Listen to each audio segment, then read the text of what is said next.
Good morning, everyone. It's lovely to have you join me again. I hope you're all keeping well.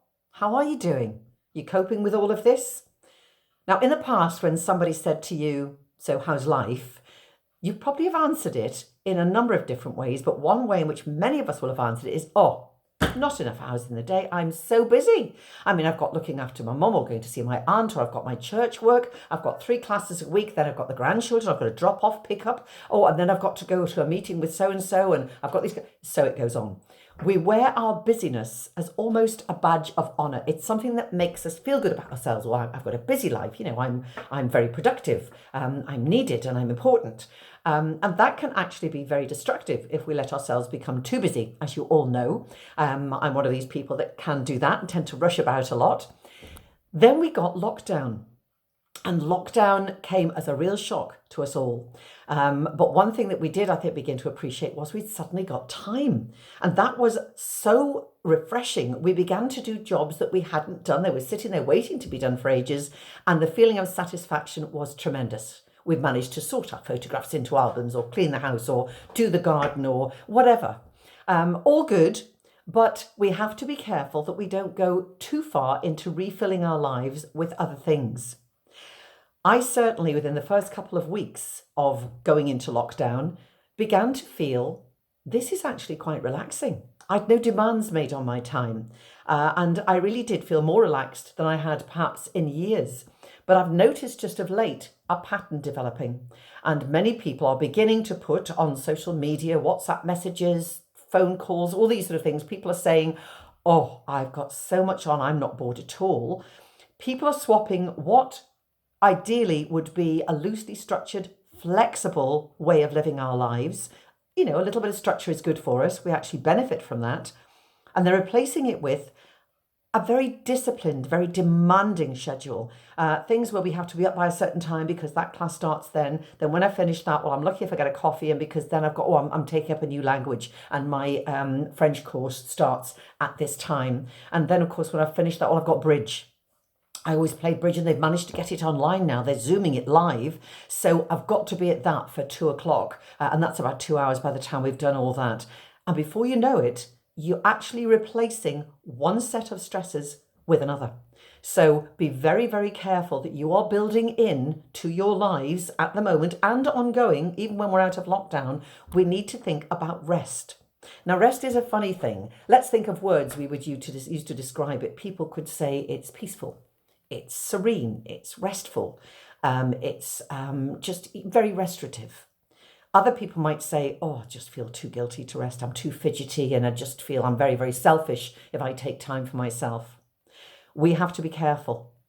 Rest really is important to our mental health and also to our well-being. But we need to lose that guilt over it. We need to regard rest as something that's almost a prescription for us, and we need to build it into our days. So what do you do to rest? People will talk about going for a walk or reading a book or listening to music. Now, a lot of things that people find restful are quite, if you like, individual things. We don't need anybody else to do it with us. And in fact, given our situation at the moment, perhaps you're lucky enough to have somebody living with you at the moment, somebody you love very, very much. But 24/7, it can become a little bit tiresome. You maybe need a little bit of time away from each other. So perhaps just going for a walk on your own, going into another room or going into the garden, doing something on your own can actually be very, very good for you. So let's look at how we can deal with this. The first thing we need to do is learn, as we've said in the past, to say no.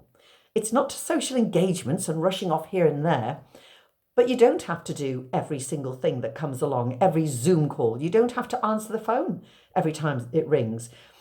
If we don't turn our phones off and decide not to answer them, obviously you might be in a position where you're anxious about somebody and you need to keep your phone on, but we're constantly aware that we could be interrupted. So you sit down for your nice quiet time, but the phone's sitting beside you. You'll be aware of it, every beep.